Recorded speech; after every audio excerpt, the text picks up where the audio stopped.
Hello and welcome back to the first Cardiff Central podcast of 2026. A new year, but the same frustrations as Cardiff struggle across the festive derbies, culminating in a tough outing at the Brewery Field last week. We'll be going over the performances, ongoing mental blocks, and discussing whether the Blue and Blacks are actually in a crisis. Elsewhere, the Rags win and fall foul of the weather. The ownership saga rumbles on, and it's a look ahead to Racing this weekend as well as your question.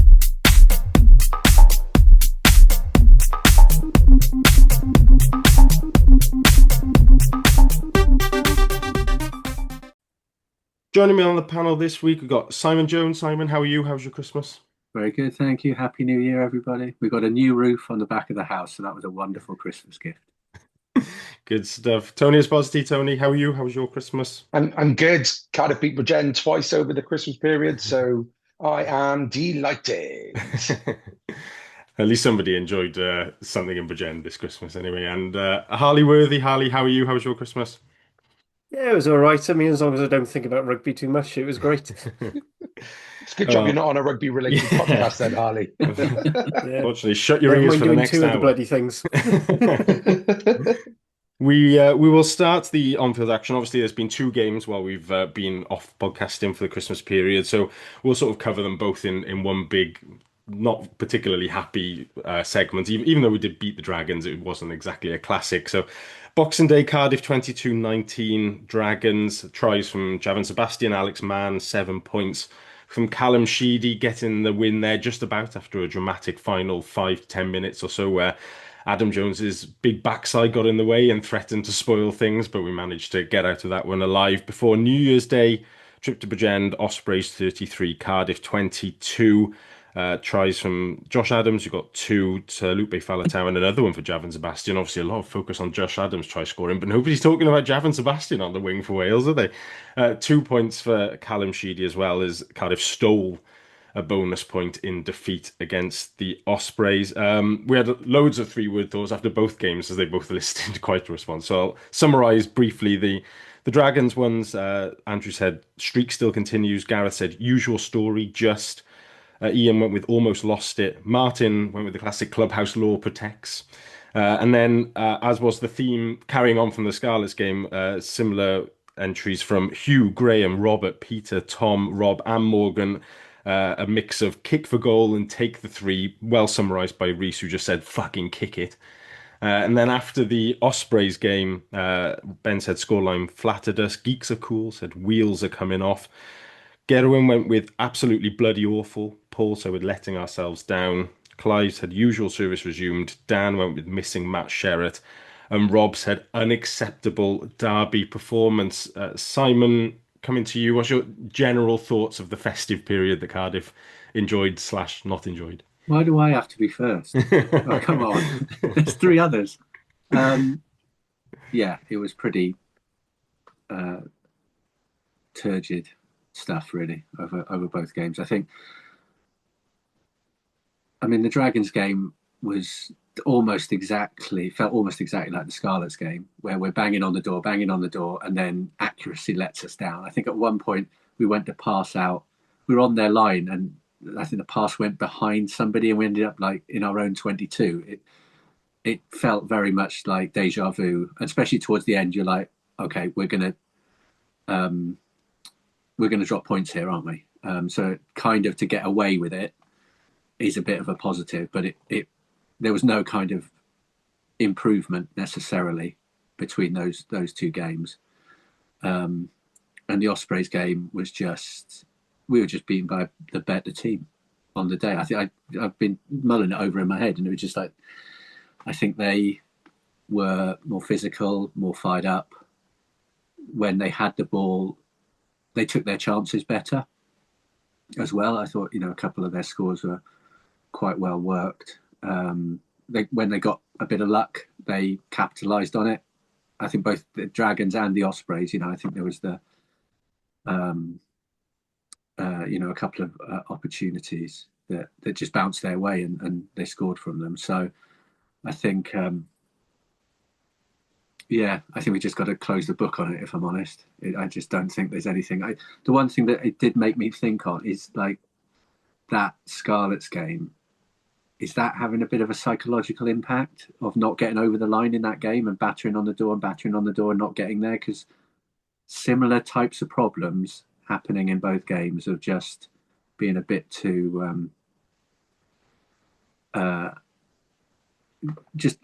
think Belcher said it a number of times, kind of going in on their own rather than together in terms of driving forward and picking drives and things like that and getting isolated, and that seemed to be across all three games as well. So I don't know whether there's a bit of kind of a mental barrier. I mean, obviously the defence collapsed completely for that 10-20 minute period in the second half, at the start of the second half for the Ospreys. You could have driven their much heralded Bridgend articulated truck through for Hardy's second try. You know, that gap was enormous that he ran into.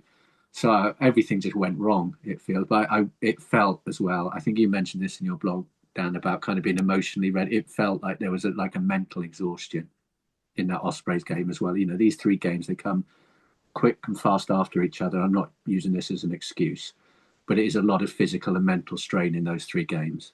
And it just felt like we didn't have it in the tank in against the Ospreys to deal with what they threw at us. And probably they should have been further ahead at half time.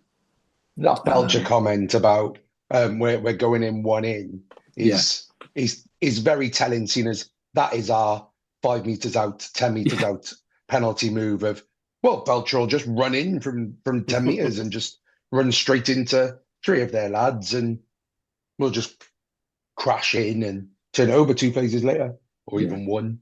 So I think there were some good performances, but yeah, I think before Christmas we talked about these kind of three games. We'll know where we are. I'm not sure I know where we are, to be honest, because there was three very similar performances. I don't know whether it's just playing Welsh teams or whether it's, you know, something more long term. So yeah, just close the book and move on. That's the podcast. Thanks, everybody. We'll be back on next week. Tony, what was your take on the two games? Well, I think I joked in our WhatsApp chat that Lee could have just AI'd changed the Scarlet references to Dragons ones and just re-released that podcast, because it would have been exactly the same. And then I guess if we look at it, our attacking pattern for the Ospreys was the same as it was against the Dragons, same as it was against the Scarlet, same as it was against Ulster, same as it was against Zebra. We got wins out of two of those, but we've really struggled outside of that. Defensively, up until the Osprey game, I thought we looked all right, but just going forward, we just look in a proper rut. I think we're really starting to miss. I think one of the 3-word thoughts you mentioned was about Sherritt, missing Sherritt, and I think we're really starting to see what not having Sherritt in and around the squad now is starting to have real impact on us. Like Simon said, we got 5 points or however many points, I think 7 in the end or something. Draw a line under it. I would have wanted 9 coming into that 3 block. We're -2. We're up on where we were this time last year. Let's just go. The Rags are good.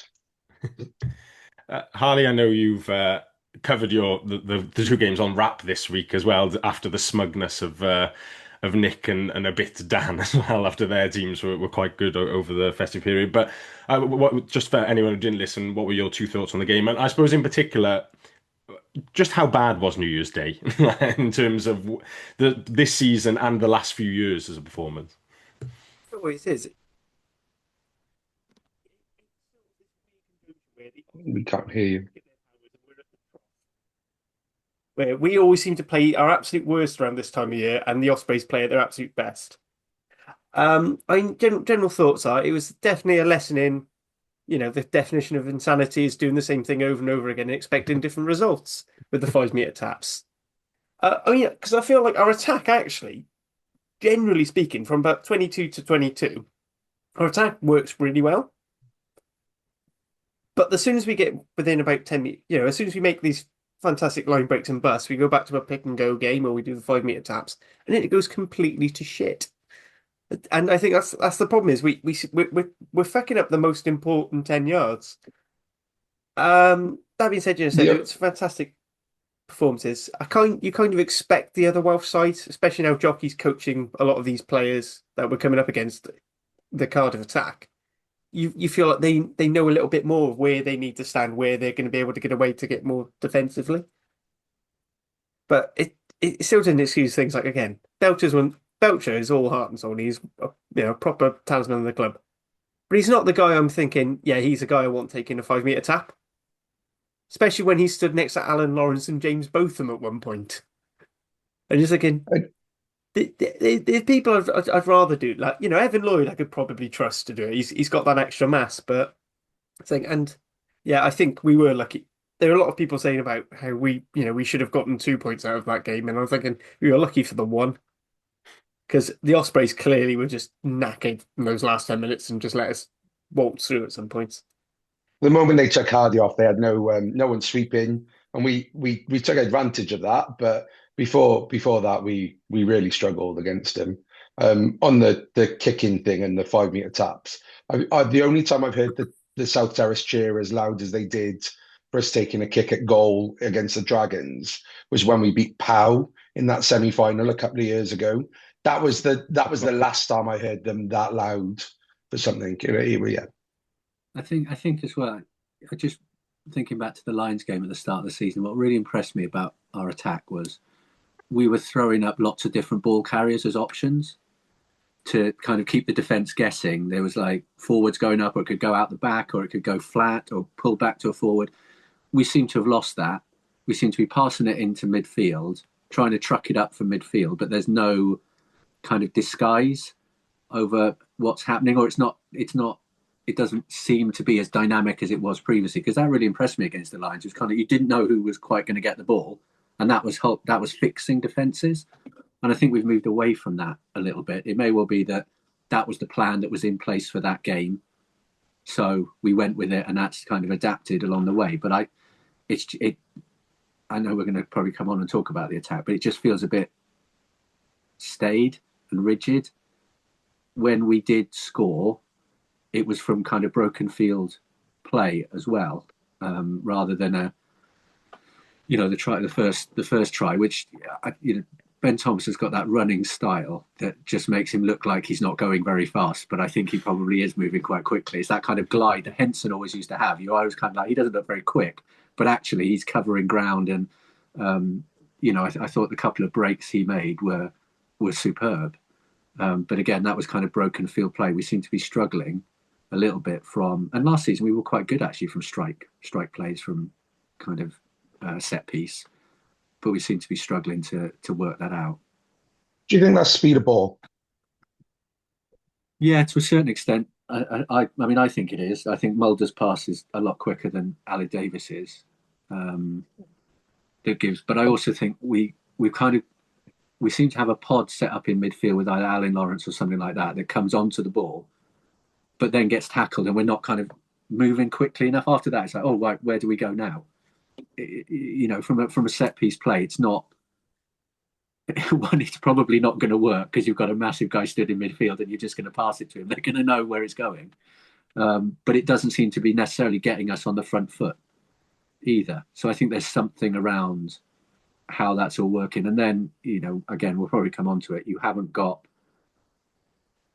a game breaker like Bowen to just step and go that kind of gets that momentum.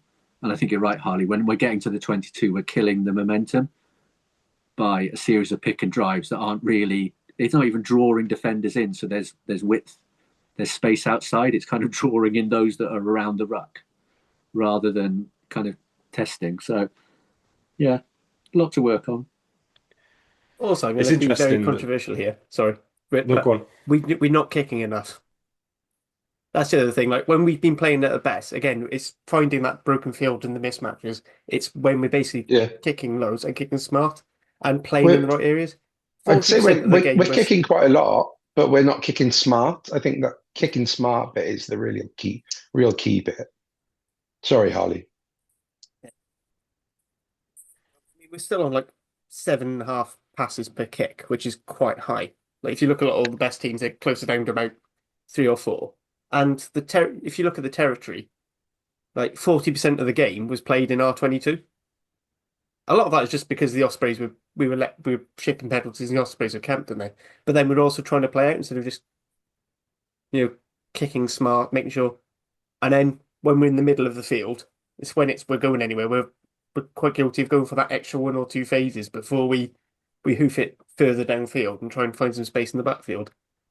And we've gone for this tactic now since the Ulster game where we've got both Mason Grady and Josh Adams, in theory, having bigger guys for the aerial threat, but we're still probably just as bad in the air, which makes you wonder why, if we're still going to struggle, why not kick a little bit longer so it's less of a worry about competition, but have someone like Tom Bowen who's going to do something?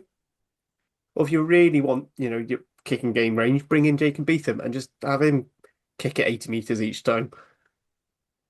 There was one kick in the Osprey game where we did go a bit longer, and Mason Grady was chasing it, realised he wasn't going to get to it because it was bouncing towards the try line, and you could see him physically just give up on the chase. And then the Osprey fullback had to turn round before then exiting, and because he's given up on the run, that lad's got 5 or 10 yards before he gets any pressure on him whatsoever, so he can pick his spot on the touchline and kick and exit really well. Like if we're going to kick long, we've got to put pressure on it, and I think that's what you get from Bowen and Stevens.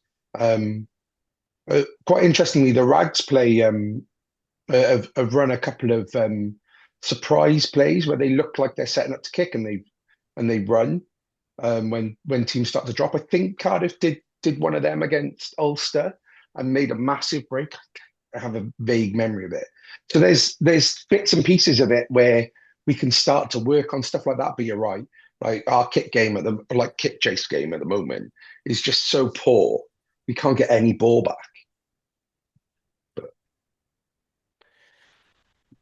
Paul sent in a message. Just to clarify what we said earlier, Tony, it's 6 points that we got from the 3 games. So Paul said, "What do we think of the number of points that we should have been targeting over the festive derbies? We got 6, but should it have been 8 out of 10?" And that kind of links into one of the questions that I put out on our script before, which was, is this time to panic, or Simon, do we always just lose the Scarlets home, Ospreys away, and struggle past the Dragons, and then it's just like that's just kind of how we do it, and we move on? To be honest, I don't really know what to make of that whole last 3 weeks. So I just wonder what people thought generally about.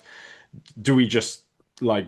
I know you've mentioned writing it off, but is there a lingering concern about the standard of the performance, or do you think the players are going to be able to just put that behind them and move on? Well, I think, there is. I don't think it's like panic stations, because these derby games are like individual. Any derby game, I know it's a cliche, is an individual game with all the pressure and all the stuff that's going on around Welsh rugby in general. There's extra appetite around it. The fact that we are flying high and getting, plaudits for being so high up in the league. There's an extra target on our back as well. As you said in the chat, Dan, the Scarlets game becomes more and more infuriating every time they play, because it's kind of like, well, how did we not beat this team?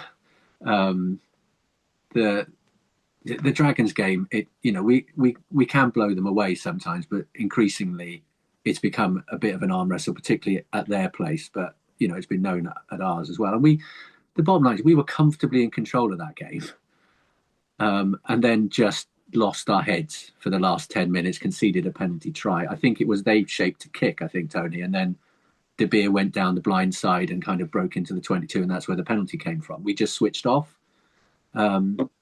So again, like the Scarlets game, you felt we were in control of it, but not quite in control of it. I think the Ospreys game, I just put down to we had a really bad day. They had a good day. But as we've said, already, it's the similar issues that are coming up. In a sense, going into a game against Racing that will be a completely different style of rugby that we'll be faced with might be good, because it might well be right, we need to try something different. Let's think about how we do this, although it is still an important game. I know we'll come on to that. But I'm not at panic stations where 6 points isn't good enough. It isn't where we want to be coming out of this block of fixtures, and not I've said before, not looking at them as derbies, but looking at them at where those teams are in the league. If we are second, we should be winning those games at home with bonus points, and picking up a win away. Just looking at league positions, you add in the derby, then that narrows the kind of points difference. It's always going to be tougher when you're playing teams that are from the same country and that you have a history of playing. But if you just look at it from our development, we should be winning those games. We didn't. You kind of go, you've got to learn from them, and the learning is the same in every game. Probably a bit more about the defence against the Ospreys. We knew they were going to be physical. They always are. But just defence seemed to disappear for periods, or we gave away penalties. We piggybacked teams into our 22, which is not what you want to do with the Ospreys, really. Got on we were doing something at the scrum that Adam Jones didn't like as well. So that Azarati got a real, like, I haven't seen much of the scrums back, but he was getting an absolute tune in to the point where you just can't get anything going, and especially against the Ospreys, like, they'll just keep going back to that well, especially against us, because they know that they can get at us that way. And there is an element of, oh no, here we go again, to it, doing the GTA meme. But yeah, it is what it is. I think right one, it's just fun. You've just got to look at it as going into now Racing, Exeter, and then Benetton. Is it? Yeah, is Benetton home, Ulster away when we lose Wales internationals, and I'm just there looking. So for me, I very optimistic, and I was probably targeting between 10 and 12 points over those 3 games, because frankly, it's possibly the most piss poor Scarlet side in years. The Dragons are the Dragons, although, I mean, admittedly, the last couple of games have been showing they've improved, and I'll be honest, the Ospreys hadn't shown much this season, really, that we should be worried about, because we played teams like Munster and dealt with their physicality. The Lions are a physical team when they want to be. We dealt with that. So I felt it was the being outmuscled by that really sort of irked me a bit there. And, and I was looking at it as a team that supposedly want to be not just make it scraping 8th to make the playoffs and then get dicked in the quarterfinal. I was thinking of a team that wants to get in a decent position, and we've got to start getting over mental blocks over these teams. Otherwise, we're just always going to be that 9th place team. Because if we want to be consistently top 8, we've got to be getting through it. And I'm looking at some of those other games, and it's going to be really hard to pick up those extra points to keep us in the top 8. I think there's a lot to be said about the emotional aspect of the Osprey. Like, the crowd was there were lots of chants of one true region and that sort of stuff at the Brewery Field. So and if the players have fed off that in the build up as well, there's a lot of emotional thing, which might be why they caught us cold. I'm still putting it down to the flashing streetlights behind the goal when we were warming up kicking, but I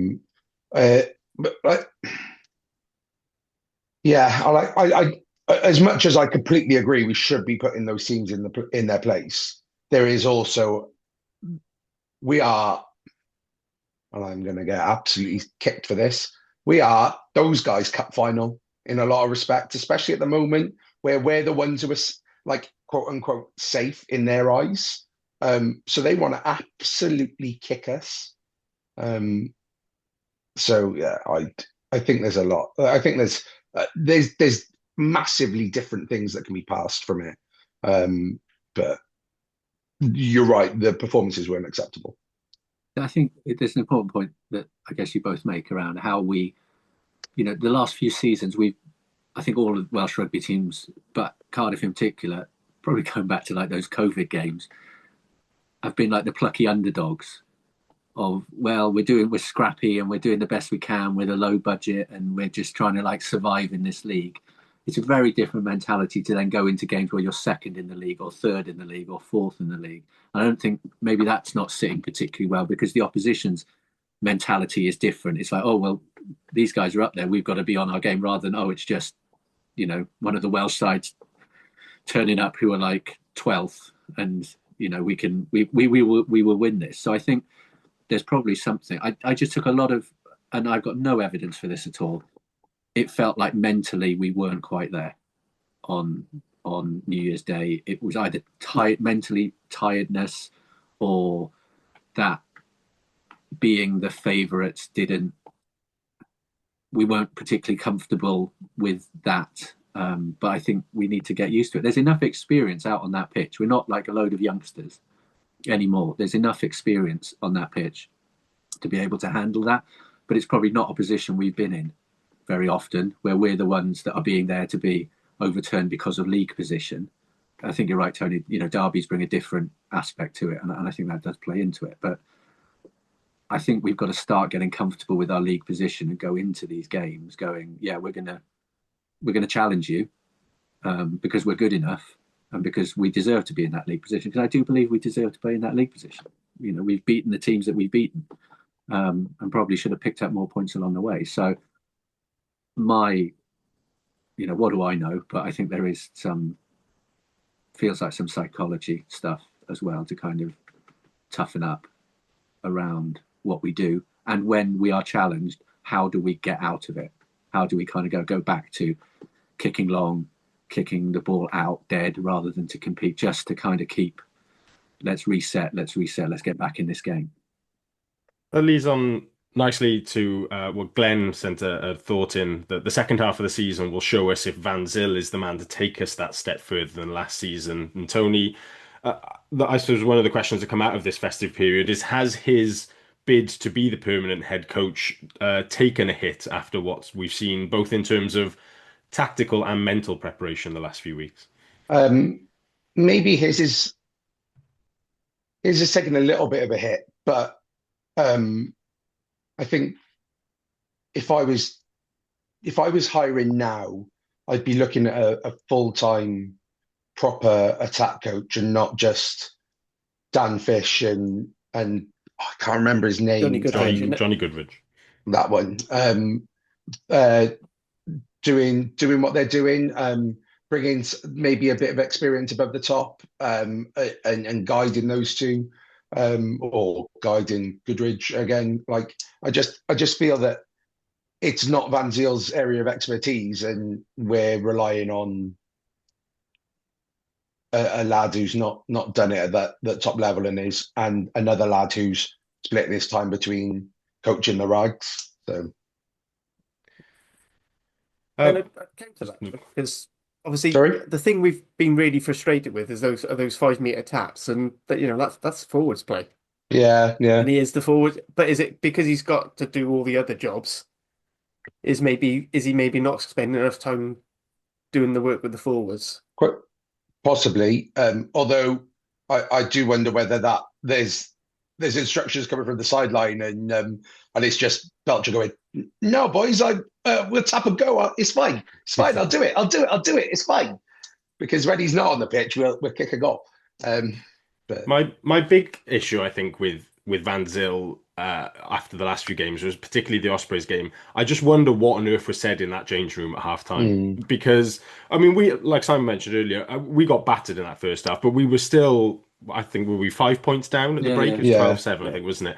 And there was an opportunity there where we were back up to 15 after the yellow card, and to just get in 10 minutes, regroup. I don't think, although we were like significantly second best, I don't think it would have been massive changes that we would have needed to get ourselves a bit of a grip on that game. As we mentioned, tune up the kick in a little bit, look to kick a bit longer, chase a bit harder, put some pressure on, get out of our own territory. And we know then that even if we're not quite at the races, we've still got enough individual quality in that attack to make something happen if we can just cling on. We had plenty of quality coming off that bench, about 55, 60 minutes if we were still in it. And I know the Ospreys are declared essentially in that last 10 minutes, but we still showed that Botham and Falatau are such good players. Beetham can come on and make something happen. Ali Davis has got loads of experience.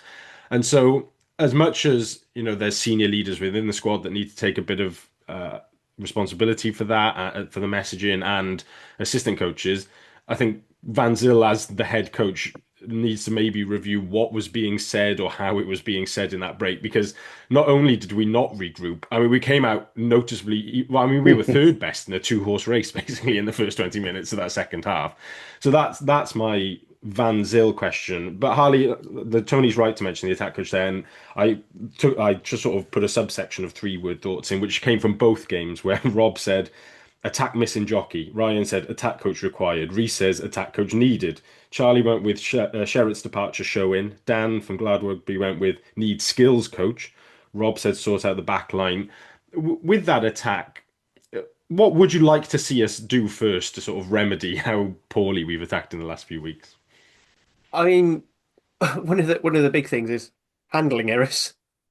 The amount of moves that have busted because the pass has gone behind, someone's overran it, or they fumbled it, and I there were a couple of incidences where someone tried to get past the ball. They passed the ball to Mason Grady, and it went over his head. He's 6'5". How high are you aiming? Like, it's fair enough. Like when when the scrum half roll pens, it catches me full on in the face because I'm only like 5'11". But like, how do you miss Mason Grady? He's fucking massive. But yeah, and it's just lots of little things like that. Like I genuinely feel like especially the Scarlets game was terrible for it. That the last pass was not going to hand. I genuinely think if that tightens up, so I don't know if that's just because there are lots of players who've been swapping in or out, or if it, like Simon said, mental fatigue. That for me, I think would solve an awful lot. The other one is I think we need to bring back some actual, one of the things you pointed out on your blog and on this pod before the autumn was, Jockey thing with shifting the ball when they're 5 meters out, just that little, just that little shift to Yeah. try and catch someone who's slightly on the outside of the defense. And we're not doing that anymore. I don't know why that stopped. I don't know if that was something that was particularly with Teddy Williams and we're missing him being almost more of a playmaker in the pack. We've done that on I the don't 10-meter line. We've done that. Like, what was it? George Knott gave that lovely little pass for someone to break through, and then Josh McNally did it against the Scarlets, I think, as well. It's like, or the Dragons. Like we do it on the 10-meter line. We won't do it inside the 22. Yeah, but it's one of those things. It works because it catches Yeah. people out. And I don't know why we don't do it. I don't know if maybe the comms from the backs isn't quite good enough as well. Because sometimes you see, there's plenty of space and you see the defense honeypotting, and we just seem to be trying to pull the ball over the top of the other players, which one easy to defend. Two, it slows your ball down more because you're pinning yourself and the ball on top of more bodies, so it takes longer for the ball to get out. And I said I don't think I don't think it's revolutionary for the attack at all, because how easily we can get into the 22 is fine. It's the fine details in the last few minutes. So maybe that does need a fresh attack coach mind just to go over and say, think about it this way, or instead of going for this thing that you need to be, if you're off by 1% in your pass or your line, it goes wrong, and you say, try it this way. All right, it may not necessarily lead to a try every time, but we'll keep the ball every time, and we can just keep momentum going. That would be better. I think for me again, and then going back to the kicking game, and let's try and get that defense moving around, get people tighter in longer sets. That for me, I think is going to be one of our big keys. I think if you look at, we scored some nice tries against the Ospreys. That Falatau try is really simple, but the angle he comes at to target the gap makes it look so easy, like he's just flopped over. But how many times, my gut feeling was our forward would look for contact and take somebody over rather than, aiming for the shoulder and, what was a relatively easy score. But it's all about the angle and the pace he comes onto the ball. That is coachable, absolutely, but that's his experience of going, I know exactly where I'm going to go from this pass and score. I thought both Adams' tries were well worked and well scored, and I think obviously there's been a lot of talk about. It's great to see him scoring again. Javan Sebastian can't stop scoring. I agree with you, Dan. I mean, they're all from within a yard, or pretty much you might say they're from further, like the edge of the 22, but I think they're all pretty close in. If you add them 60 all up, yards. they're all from 30 yards. But Six- 60 yards. exactly, they're coast to coast tries when it's back in the changing room. But I think that then it's the mystery of our tap and goes where we're using the smallest member of the front row to do that, rather than, or if you're using Belcher, somebody's got to be close enough to him that when he makes contact can get behind him and drive him over. Well, what I don't think about our tap penalties, I don't necessarily mind Belcher being the first man up, but what worked really well under Jockey, and like we did it a couple of times, even away in South Africa at the end of last season, is Belcher goes in first with no real intention to get anywhere. He's just hitting up and hitting the deck. And then the second phase is, for example, Alan Lawrence with Alex Mann as a latch, and they're powering over because you've assumed that Belcher's picked out one of their bigger guys to take to the floor, and then there's some slightly smaller guys to aim at. That works really well. Unfortunately, we seem to have completely forgotten that there's a phase after the first phase. And so I mean, I think it was Azarati who took one under the post in the second phase. He looked as surprised as anybody that he was getting the ball in that second phase as it came to him. He got turned over, isolated. And Johnny Goodridge under Shearer, I understand his remit was just starter plays. That's what he was doing, and then Jockey was taking over. I kind of like the idea that he sat in the stand watching the attack and going, do you know, we really should work on stuff after the first plays, because I've done the starter plays really well, but we're just not doing anything else now. I think somebody needs to get in and coach that. But that's my issue with the tap penalties, is that we don't look like we know where we're trying to go after that initial hit, and that is a concern that hopefully they're addressing it. The training video today was slightly different, I thought, in that quite often on the training videos we're doing the same move every time in the attack, the sort of pull back and the blindside wingers come in, and we looked like we were doing something different in training in the video today. So I hope that's a change, but it is all over the shop at the moment. Double bluff harassing. Yeah, they're watching the video, and then we'll just go back to do the same play anyway. Whatever happened to a lad running from 10 yards deep?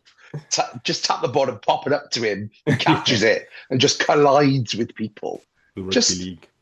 Yeah, sometimes it's an oldie for a good reason. I think we call that an edge. Yeah. Hit an old pens. Simon, was there any positives, I suppose, on a team and individual basis that we could take forward from those games? Yeah, I thought Alex Mann was outstanding on New Year's Day. There was one penalty where he went into contact, then he went to place it, then decided not to place it, and then got turned conceded. And I was just like, what were you doing there? But I thought he was physical, he was abrasive, he turned over, got through loads of work, loads of carries. There's much praised Osprey's kind of back row, and I thought he stood up to all of that pretty much on his own at times, getting in people's faces, and I thought he had a really good game. I think, as you say, across the three games, I think Ben Thomas is starting to get back into the flow of things, just in terms of how he wants to play, and that's not as a crash ball 12, but that's as a 12 that picks the right moment to test the defence physically. But I thought he was excellent on New Year's Day. And then Josh Adams amongst the tries.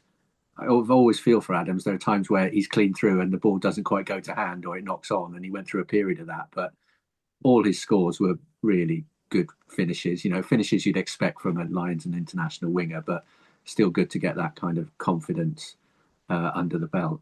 I mean, I think that's probably my extent of it over those three games. There were players that noticeably kind of dipped off. I think that they're usually, we've said before, you can get a 7 or an 8 out of 10 from some players, and it was probably closer to a 6 or a 5 across some of those games. And I think that's what kind of told. Off the bench, actually, what I would say is I thought Thornton was really good across the three games. And Seven Story's been quite good, yeah. Yeah, I think it was probably a mistake not to start him against the Ospreys with McNally, just because of that physical edge that he brings, and then bring on Knott later on. And the Monville rule. Yeah, exactly. So I think he's had a good few.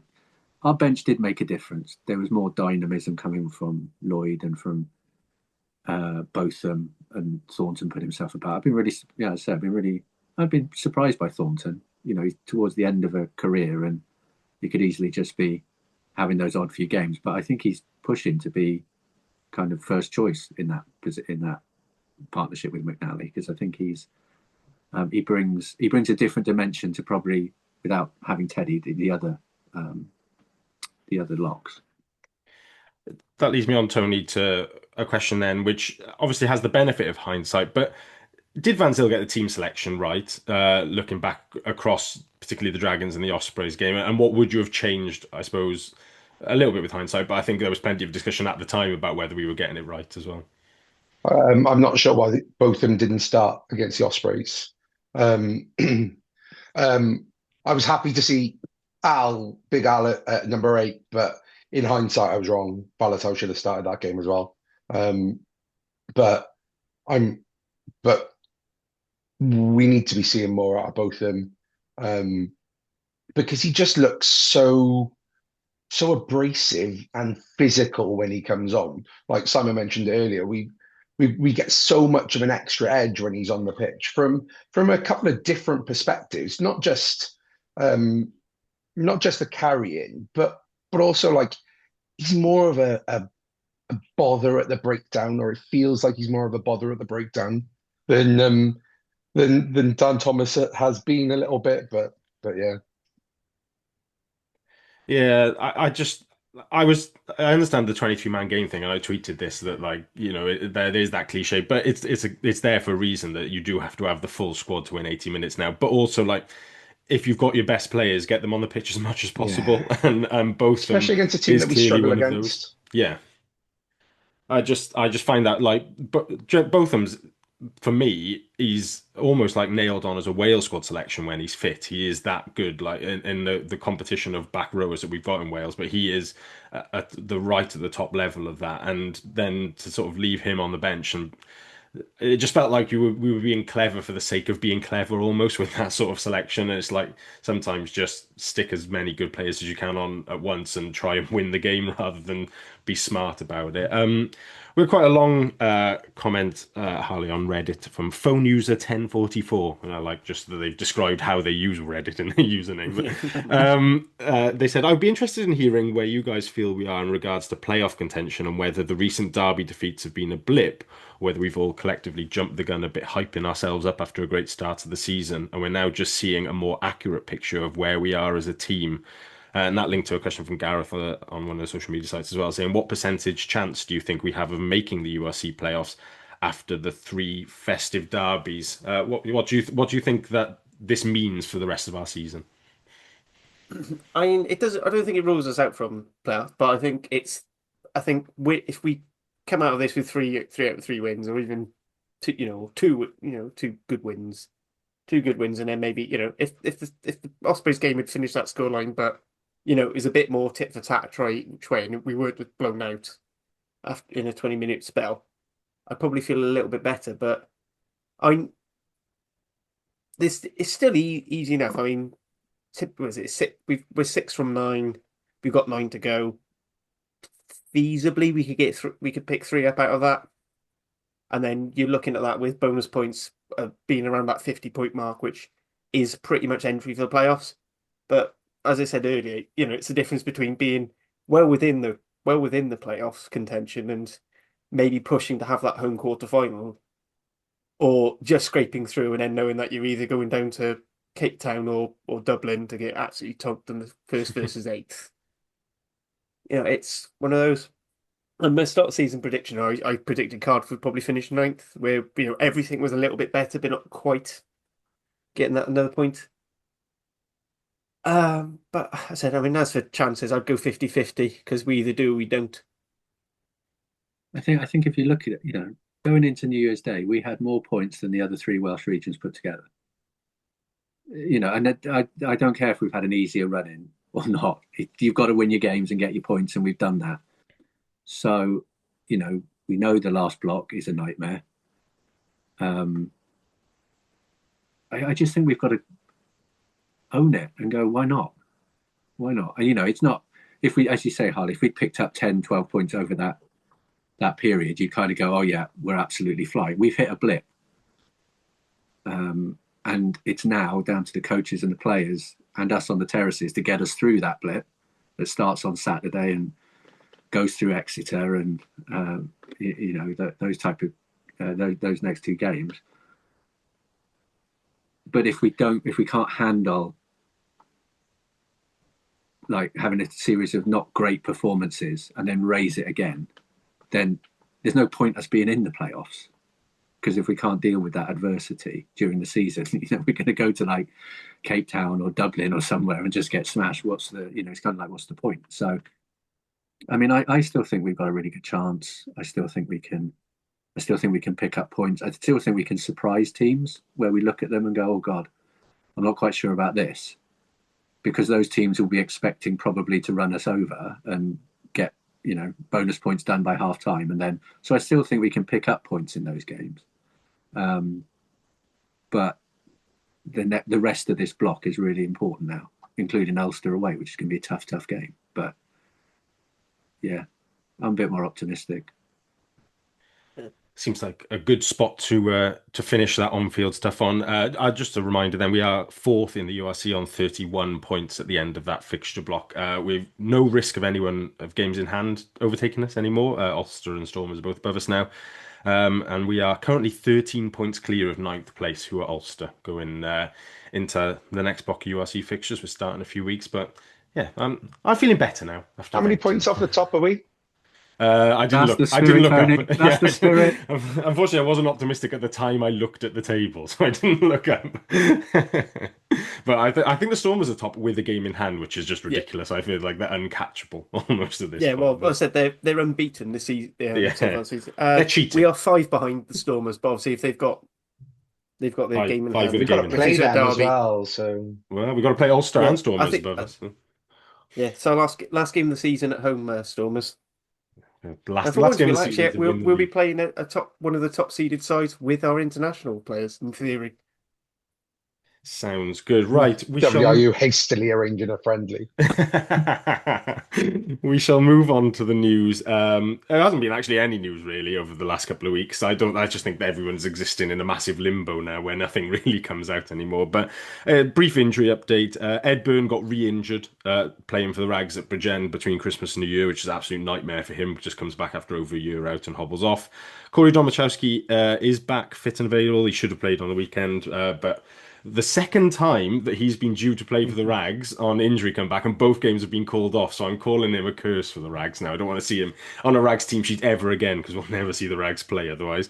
And then in the training video put out today, I mentioned a bit earlier, there was Ewan Lloyd and Tame Basham seem to be taking a fairly major part in training. So hopefully they're either close to or are back. And then there was a good image of Teddy Williams as well at the start of it, who obviously is some way away from actually getting back in the matchday squad yet. But just to see him back on the pitch and rehabbing is great. And if we can see him in a Cardiff squad before the end of the season, I think that would be a massive, massive boost no matter when that happens.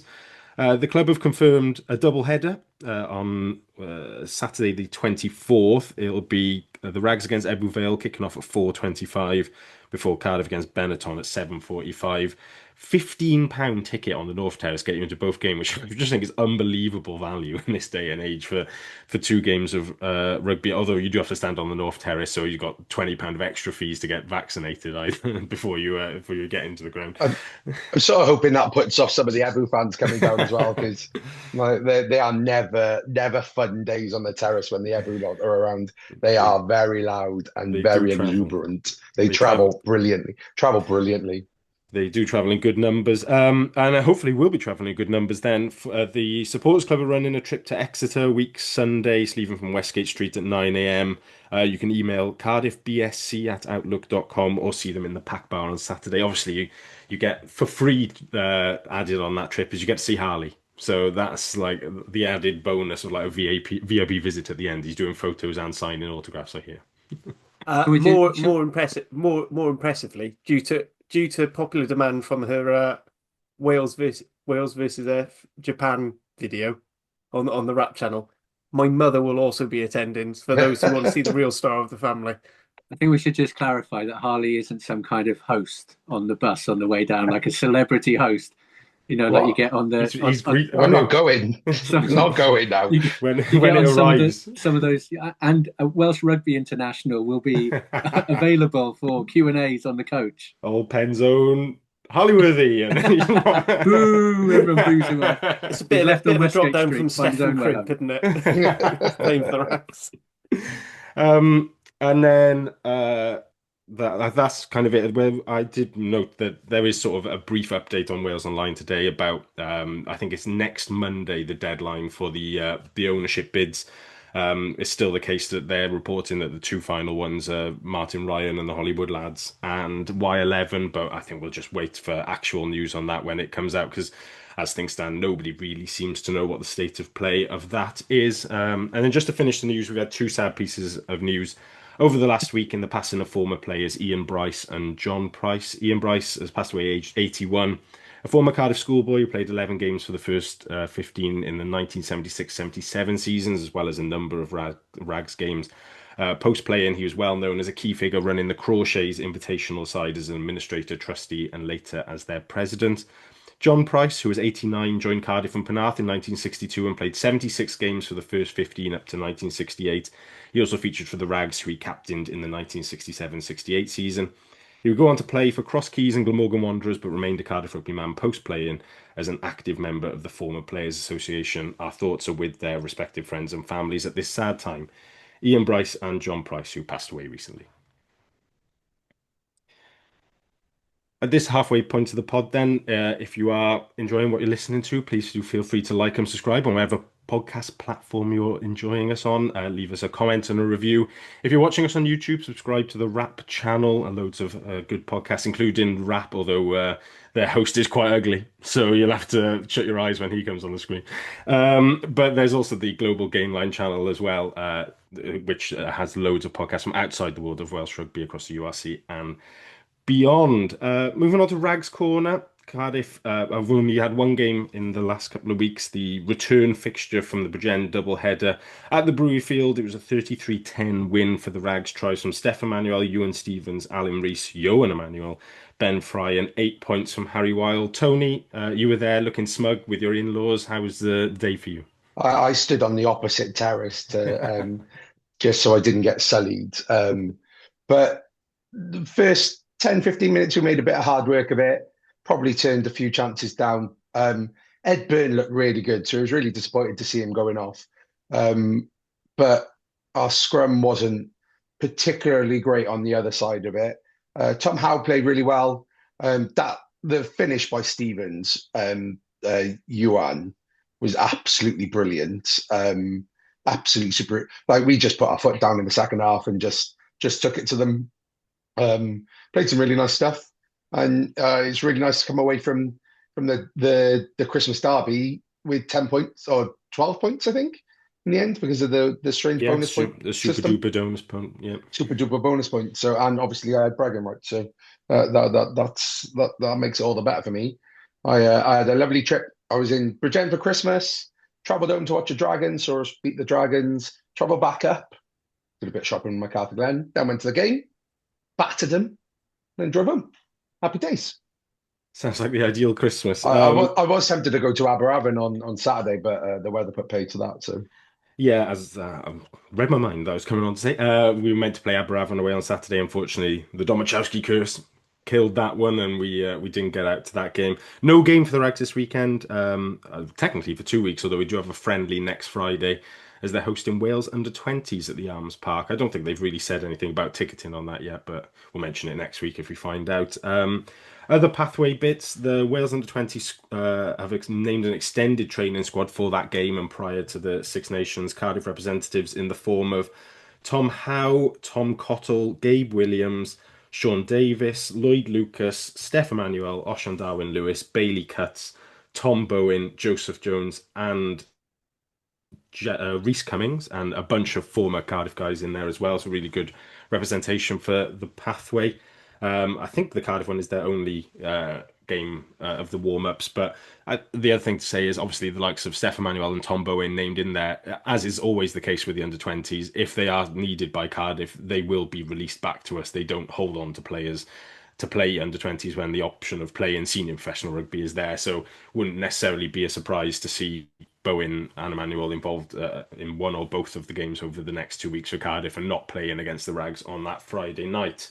There is some other rugby this weekend. I think Sunday, Celtic Challenge. Harley, remind me again why Brython Thunder are playing at the Arms Park when they're nominally the western side. Uh, so Hattie sort of explained this. It's because Scarlets are hosting Bristol the night before, and apparently, Oh, your audio dropped out there, Harley.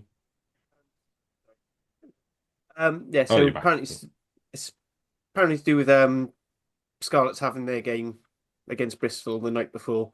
Yeah. That seems to be the only reason for it. Other than it's a WRU run thing now, so of course it doesn't make sense.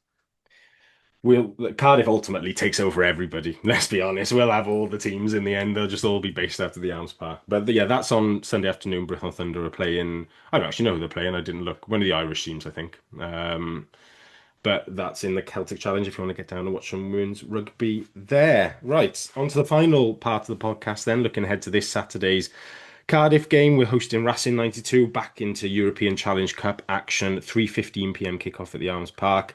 If you're not getting down to the ground, it's only on Premier Sports this one, so you'll have to fork out to watch on them.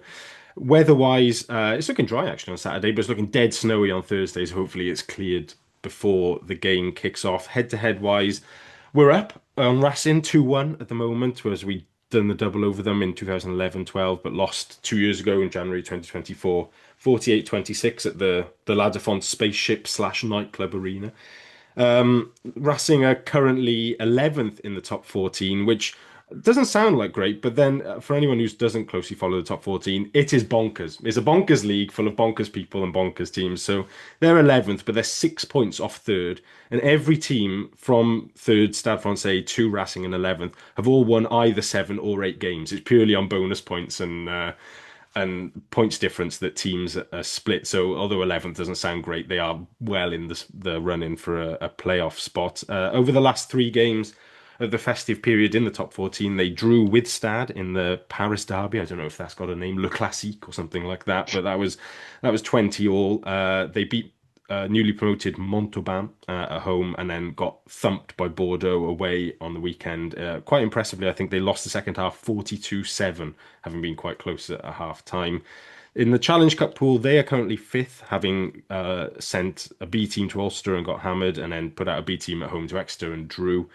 We are above them in 4th. We're 2 points ahead of them at the moment. For Cardiff, a win this weekend and Cheetahs failing to beat Ulster means that we're into the round of 16, but we need to get about 6 more points if we want to secure a home round of 16 game.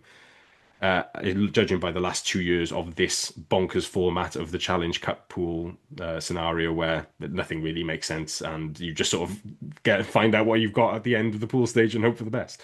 The question that's to start with, Simon, back to phone user 1044, who says, before the derbies, I would have happily said send the academy in for Europe. And although the wheels fell off a bit in December, that should still be the strategy. The only worry I have is momentum. If we suffer back-to-back defeats, that could hurt morale, whereas a win might buoy the team ahead of a must-win against Benetton when the URC returns. I think that sums up quite nicely the headspin I'm in as well about how do we approach this Challenge Cup fortnight?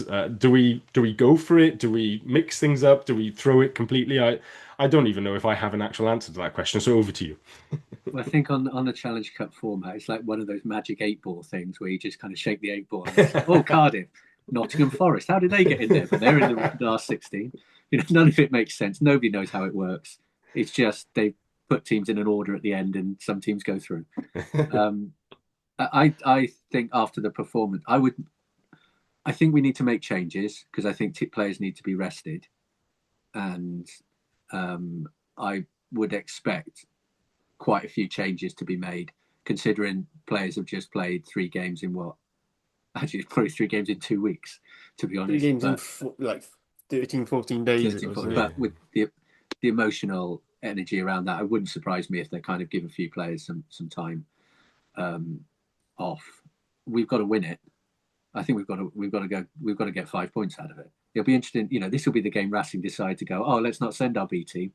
Let's send our firsts and then send their B team for the rest of it. I don't know how interested they are. I'm assuming they're at home then in the last round. Yeah, and I haven't had a look at their team selections for those three festive games. They went strong in each of them. I think they only went through about 28, 29 players. So they've kept the same core of Yeah. their big guys, your Johnny Hills, Safa Fuanuas, Gail Ficus, all these kind of guys have all played a lot in that time. So I would still expect them to send at least a 50-50 team, if not a totally changed team. Yeah. So, we've got to win with a bonus point. I don't think we can just throw it and go, oh, we're going to concentrate on the league. I think you probably could lean a bit more into that if we got 3 wins or 2 wins and a bonus point. But I think we now need to build momentum. We've probably lost momentum since the autumn. Okay, we came back with that great win in Italy, but we've lost momentum, lost the Stad. Interesting, that Stad, just your point earlier, Dan, we collapsed in the first 20 minutes of the second half of that game as well. And it was down to, oh, well, we've got a lot of youngsters playing, but we conceded a try and then started just conceding tries. So, the first 20 minutes of the second half were obviously a danger zone for us a little bit. So, yeah, I think we've got to target it, bring in some fresh legs. You're either going to have Bowen or Stevens. I can't see Josh Adams playing. What we do with Mason Grady, I don't know. But I would expect some changes, but changes with a view of we still need to win this. I think I'd be really disappointed if it looked like a really weakened side where we've got, more of the academy players in than kind of non-academy players, because we can still go through. You don't want to go to Exeter like, oh, we need 2 bonus points from Exeter. There was quite a few comments sort of along those lines. Ben said, I would make changes for Saturday. Van Zyl didn't really change the squad for the derbies and we look lethargic against the Ospreys. Bowen has to come back into the mix. Sid said he'd start Evan Lloyd, bench or rest McNally, bring Botham and Faletau in and Bowen has to start. And Morgan said, would like to see some of the younger players given a run against Racing. Tony, I don't know if you've got any strong thoughts on which way you would go for the team selections in this one and Exeter. I think I want Ben Thomas at 12. I've toyed with thinking about Def Emmanuel there, but I want Ben Thomas there. I want Mulder, Sheedy, Thomas, basically, just because I think they need game time again together, just to try and pull some stuff through. If Adams isn't playing, Grady's got to play, I guess. We've really missed Bowen. I think we talked about it after the Scarlets pod. We miss that X factor when he's not on the bench or on the pitch. There's something to just like we're not like I've mentioned this before. We're not a naturally noisy crowd, so we need someone or something to happen to get us going. And if that's Bowen, who just gets everyone going because he's absolutely electric, or someone just starts a scrap. Those are my 2 options. Either you have Rory Thornton starting a scrap early, or you have Tom Bowen having a big old run down the wing, get us going, get into Racing. It's going to be cold, like you said. There should be so many slap thighs at the bottom of rucks that those French lads come away with, like Josh McNally handprints all over their thighs. just in. I hope in training, what they haven't shown is the Cardiff lads just practicing the little ear flicks you used to do to other kids in the school corridors, just picking the back of their ears. Just get them not wanting to be there. Let's get Racing up, like let's beat Racing so we don't have to worry about Exeter. And then Turn we all the can put a bit, radiators off in the away changing room as well. yeah, like someone should be in there painting the away changing room like a poo brown color. Just absolutely fully demoralize them. Proper old school mind games. Have you seen the away change room at the Arms Park? I don't think it I, needs. I, I don't think it needs much to no. demoralise people. To be fair. Yeah. Harley, I suppose I'm going to make you an offer. If I offered you a sort of bare minimum of 2 losses, but they were good enough performances that you took momentum into that Benetton game. Would you take that now as kind of that Benetton game being the big sort of star fixture of the next few weeks, or are we still looking to qualify for round of 16 and get a win in one of these two games? I mean, You've dropped out again, Hal.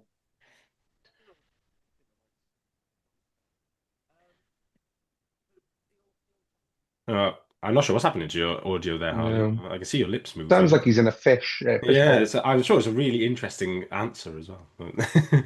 um, I will say that I probably wouldn't take that. I think I'd really like to progress in the round of 16. Harley, are you back now? No, he said maybe, and then nothing came out. Yeah, I probably wouldn't take it. I'd really like us to beat Racing on Saturday. I think when the fixture came out, I circled this one ahead of some of the derbies this season as like, oh, really like to beat Racing on a Saturday afternoon at the Arms Park. Hopefully, a good crowd. And there's just something about playing French teams which I really enjoy in Europe as well. And I'd mentioned that they'll probably send a changed team over. Their changed team will still be worth double probably what our team is that Yeah, we're putting out absolutely. because their wage bill is unreal. Like the change team that they sent to Ulster had like Will Rowlands in the second row, and you know that if Will Rowlands came back to Wales, he would start for pretty much all of the Welsh clubs. Like even though he hasn't been great for Wales, he would still go in and wear 4 or 5 for all of us, I think, at this point. So it's still a Unis massive and test. Juniors Day as Is well. it? So there'll Oh, be okay. 7 to 11s, I think it is. So there'll be lots of kids there. So hopefully they can get loud and screechy and into the French lads. I think as well, it's about the general narrative around the club as well. You know, we've gone from being, wow, what a great season we're having, to now having a bit of a struggle, pick up a heavy defeat in Exeter and a defeat at home to Rat. Suddenly, you know, it is like, oh, crisis for Cardiff. Where are they going? How are they going? And that does, I think that does affect players. That does get into the psyche as well. So I think scrappy wins are wins, and it may well be what we need to do just to get this festive season out of our system is to just fight to get a couple, at least a win. I don't think we'll win in Exeter because I don't think I've ever seen us do anything other than get buried in Exeter. So Home wins are really important as well. yeah, Got to keep that Arms Park fortress sort of mentality going. Yeah, We'll head on towards absolutely. team was Harley selection. Oh, back? we heard Yeah, you then, I am back. Harley. I am back. I think I think the main microphone was dying. I I'm totally basically putting the same thing as you want to win your home games because one, it Yeah. keeps people coming through the door, keeps the vibes up. I said I'd have loved us to go all out in Challenge Cup, but to be honest, I think if we go hard against Racing, slightly easier for Exeter, and then and then see where we lie after that. If we get a home knockout, great, because that's a good bit of cash from the till. But if not, don't worry about it, because the European competitions just don't have the same magic anymore. There's too many teams. The format's too wishy-washy. I could go on for hours. I mean, I think me and David Lawrence of Scrum the Earth had a pod plan. Currently, have a pod plan of what we would do to the competition to make it slightly better again. But Is one of it set it on fire? a big part of it is just scrap about 80% of it. But yeah, it's a real shame, isn't it? Because these weekends used to be, you know, the rivalries that you didn't get domestically, and you built a bit of a rivalry home and away. And I think I said it after the Stad game. You built a bit of rivalry home and away against teams, and I think that really engaged people that maybe weren't natural or just international rugby fans or casual rugby fans. You know, you had those kind of Northampton Munster games, Leicester Munster games, home and away, that were kind of iconic moments in professional rugby. And it feels so bland now. It feels bereft of any and I'm not saying that as a Cardiff fan just because we never get through the whole thing. I used to think, wow, these are really great games to watch. Now I'm just like, it's just another competition that's sadly won by the clubs, often with the biggest resources. There's very few upsets kind of along the way. There's no story to it that would engage a casual viewer. It's just built for the richest clubs to win year after year. It's been hollowed out, and it's a real shame because now we look at these weekends about should we rest players for the league rather than God, we want to go deep in these competitions. I think Cardiff have always respected the Challenge Cup more so than other sides, but yeah, it just feels it just fills me with sad. It wouldn't be a pod if I wasn't sad about something. So like Eeyore. So I'm sad about European rugby today. From a personal perspective, I did like 4 years on the bounce where I went to every single Cardiff European game. I did home and away, and the first game I missed was the Cardiff Northampton game where Xavier Rush got sent off for a high tackle on Courtney Laws. That was because I was stuck in Tesco car park because it snowed, and I was in a massive queue of cars, and I couldn't get out to get down to the ground. So yeah. I think to underline the point about European rugby is that the Dragons and the Ospreys are both playing Italian opposition away, Benetton and Zebra, and obviously we played Ulster before. Like, you don't want to play league fixtures in Europe; it's just not what you want to do. And I have made a timestamp note of this though, because of course when we do make it to Bilbao at the end of the season, we'll scrub this from the internet and we'll give it. We love the Challenge Cup; the magic's still there. Best competition ever.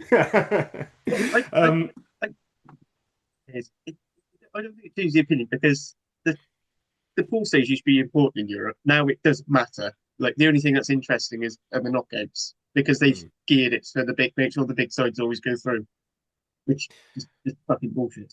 Yep. Well, we shall move on to team selection. So I mentioned in the injury news, I'm ruling out Ed Byrne, Ben Donnell and Theo Cabango. Still no sign of the latter two in any sort of training at the moment. Basham and Lloyd were back. We'll put a question mark next to them, maybe have them in if they're fit and somebody else if not, if we choose to include them. Other than that, there was a pretty decent bill of health for the squad at this stage of the season. So, Simon, front row, pretty decent stocks available at the moment. You've got Domachowski, Southworth and Barrett on the loose head side.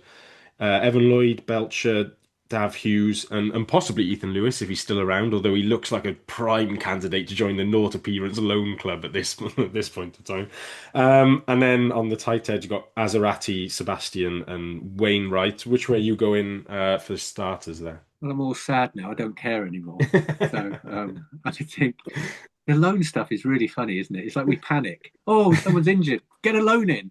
Oh, we don't need him anymore. Oh, right. Okay. Sorry, mate. Can you just go back? Bring them into scrimmage and training. Innit? Yeah, I would.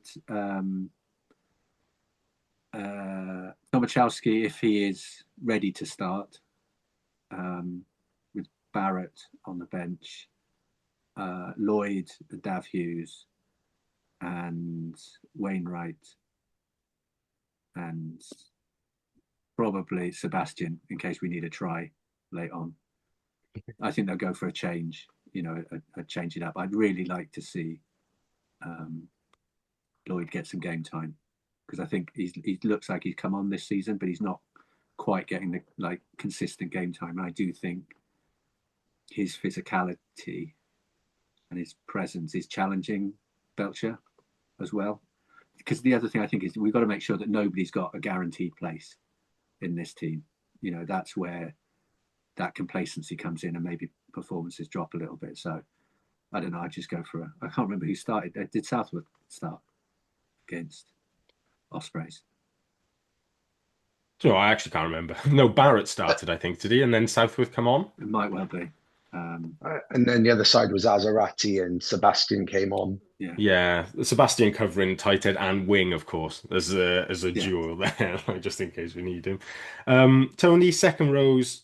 I mean, it's just McNally, not Thornton at this point still, but there's a lot of chat around whether McNally does need a rest or not, or whether they had 3 days off last weekend. That was enough. We mentioned Thornton played well. I thought Not was going all right prior to Christmas. Didn't have the greatest set of derby fixtures that I've ever seen, though. But which way would you go for those three as two starters and a bench option?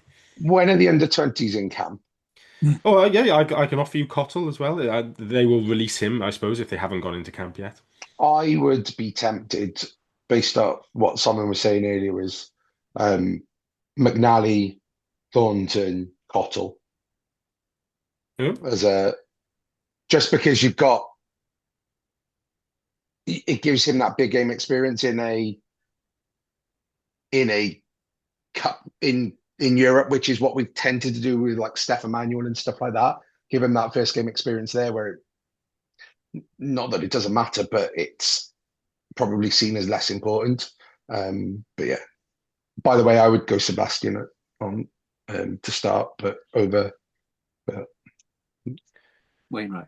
Wainwright. Yeah, Well, I Harley, think which way Harley. we're harking back to tight head. You got to decide and vote. Are you going I, Sebastian or I, Wainwright? I, Don't say I don't. Azarati. I was, I was going to say I would have Azarati at tight end, and I'd have the full on front row to come off the bench. Oh, hang on. What, you got Azarati to start or? Azarati bench. Oh, okay. I'd have the Ronda front row bench, and then I'd have either Southworth or Barrett. Okay, I'm not sure if Southworth went off for an injury or whatever. Evan Lloyd starting. I would go. So who are you starting out of Sebastian and Wainwright, though? That's my big I'd question. start Sebastian Oh, right. Well, we because haven't swapped. Get tries again, early, it's so innit? for me, it's getting the best. As we were talking about with both of them, get the best players on the pitch for as long as possible. And I think for me, Sebastian has been our best player. Sebastian's probably up there for player of the season. Big call halfway through. Right, Harley, back row. So you've got Man Botham, Thomas, Faletau, Lawrence as your five definites, and then if you want to chuck a Basham in there as well, I'll accept that with a proviso of who you put in as a question mark if he's not quite fit. I'm going to go because I think Man just hitting a run of form. So for me, I'm keeping him at 6. I'd start Faletau, one because I just think he's always offers so much more from the start than he does off the bench. And then I'd go for Jim Botham's that extra physicality at 7. Plus, also then you've got a bit more of a jackal threat.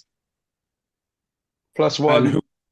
who would be your bench cover back row? Because I'm putting a 5-3 bench now. I know we've for a long time gone for 6-2 benches as we quite like the physicality. I'm sick of them now after the last few weeks. I just don't think they're working for us. I think we're losing a lot of backs punch by not having any real options there off the bench. So we're sticking with 5-3. So who's in your 20 jersey?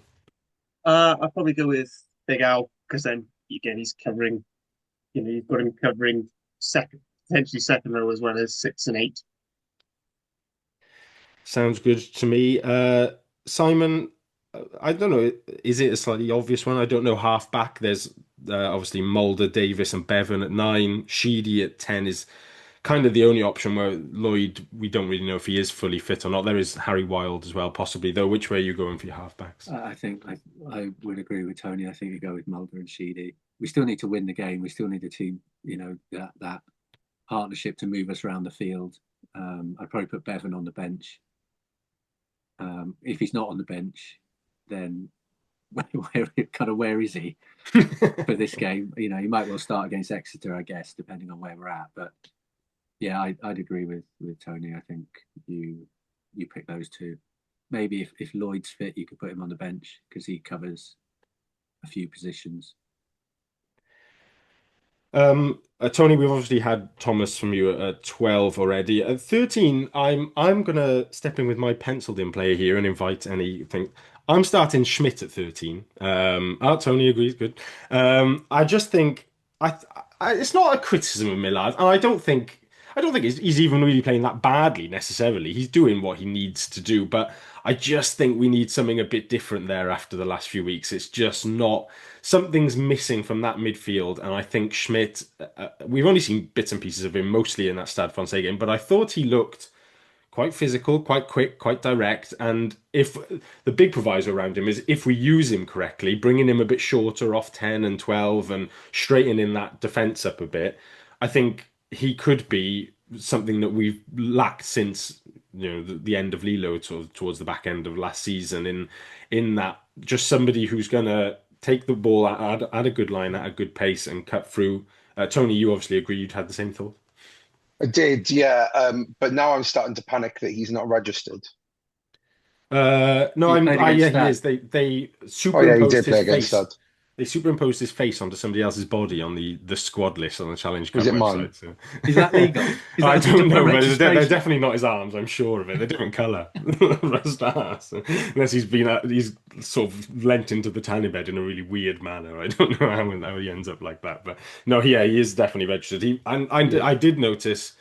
For one of the clips in the training video this week, they were running with Thomas and Smith with Bowen off the left wing as one of their moves. Presumably, somebody coming short and then Bowen popping up off the left wing as that's the only move they ever do run. But yeah, I think that would be the solid centre partnership. They're Harley, Danny Southworth's arms. then oh, there we go. That's what he wants as an outside centre. That he's got the loose head props arms. Let's not work out They've how just Tony worked that one out. Let's just leave that they've hanging, just all shrunk. right? I'm looking at the squad list. Yeah, They've okay, just Tony. shrunk the bodies to proportion, and the shadows are the same. You don't have to justify it to us, Tony. It's fine. I One can question share I my had screen if you want. are they ever going to move Mason Grady to 13? Not Well, from this what is Van I Zyl don't said. think it's going to. Because I would go. I don't have a problem at all with Schmidt playing 13.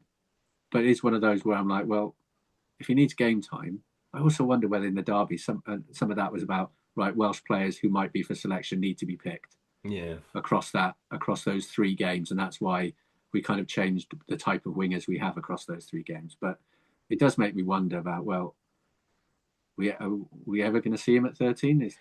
Or is that now not on the table at all, and it's just wing, which is fine. I don't really mind what position he plays, but I Um, think what Van Zyl said was that he'd be on the wing for now while he's just playing consistent rugby and he'd just focus in on that. But I agree, there's Owen Lane sense to this yeah, where he was sort of the next big hope at 13. It was like, yeah, you can play on the wing for now and then he move in and then in sort of 2 years we'll go, well, he never really did move in the end, did he? And he just sort of stayed out there. And yeah, I mean, there's another Cardiff link, Emmanuel Feiweboso, same thing, came through as a 13 and is now seen as pretty much a winger full time. So, yeah, it is an interesting one. I wouldn't be against them putting Grady at 13 this weekend against Exeter, whenever really. But I think there's still huge question marks over elements of his game there that yeah, you wouldn't. effort. Well, and just like defensive reading, I'd have a big query around as well. But and I haven't got a problem with them investing in that. But I also sort of think the other side of my brain says we would quite like to win now and make these playoffs no matter what. So is now the right time to be investing in that? It's a tricky one. Obviously, it's always tricky with 13s to develop them. But yeah, I suspect it's a question which the coaching staff have the same debate about quite a lot in their meetings as well. And I don't really know what the correct answer is. But for winning this weekend, I would like Schmidt over Grady, but we shall see. Harley back three. Potential for quite a lot of change here, I guess, having pretty much seen Adams win it and Grady throughout the festive derbies. Which way would you go with? Well, we got Ewan Stevens available. I haven't played for the Rags. Tom Bowen, obviously. There's Elijah Evans has played on the wing quite a lot for the Rags the last few weeks. Could be a right wing option. Jacob Beetham and Matty Young at full back as well. Where are you going with your trio? Uh, you're asking about the least comfortable positions on the pitch for me, but because I never get anywhere near the back three. Uh, I mean, I think for me, I think whether it's Bowen or Stevens, I think one of them has to come in just so we've got that going back to that classic jockey of pure pace on the left wing, then the more physical right wing. Whether that's you giving Josh Adams the rest because he's had a lot of minutes and they seem to, and the coaching staff is very keen on trying to play Grady. Imagine that you look at them wingers. Winner, he's still probably all right in their best fullback, but do you want to give him a couple of weeks off, knowing that there's a chance that we're going to need him for Benetton if he's not called up into the Wales squad the Ulster game. I mean, he's likely going to end up going to the Wales squad, so he's going to get flogged a bit and they at least will get his second training. So I'd be inclined to go for Beetham just to give him some minutes there. And then if they're carrying on the jockey thing of seeing him more as a centre, then I guess you're looking at him. Uh, which is back a lot, but I don't think they're going to pull. I don't think they're going to bring someone like Matthew Young or Elijah Evans in. So who's on your I'd say right? I'd probably go Grady right wing, Hmm. so give Adams the rest, and then I'd go me preferably Bowen, but if it was you and Stevens, I wouldn't. I think it's got to be one or the other of them. Yeah, I think that's similar to what I was thinking. I'd be interested to see Grady on the right wing, whether we are able to get his hands on the ball a little bit more, where we bring the right winger into midfield a touch more, as we're more comfortable playing right to left as well. But that's an interest. The only thing I did wonder is maybe they try Matty Young again at fullback, only because. This could be for next week and perhaps Exeter. I suspect we may have to play him there against Ulster because there's not a long chance that both Beetham and Winnett make the Wales squad. And if that's the case, then Matty Young is the only real fullback left there. So, but he could be somebody if we were to win on Saturday and sent a very changed team to Exeter could start a fullback. Filling in the bench then with that team that we've selected, I suspect we could use Thomas as the 10 cover if Lloyd isn't fit, and have Emmanuel perhaps in the 22 jersey, with Young or Stevens in the 23 jersey. I don't know if anyone's got any strong thoughts on who. So I'll whack Stevens in there just to get him in because he's always played well when he plays, really. I quite enjoy The watching him. advantage of Smith at 13 is that he covers 12 Yeah. wing and 15, doesn't he? So Cool. He's So also offered to help people do their tax returns and teach their kids. I mean, uh, he might play second row by the end of it. So.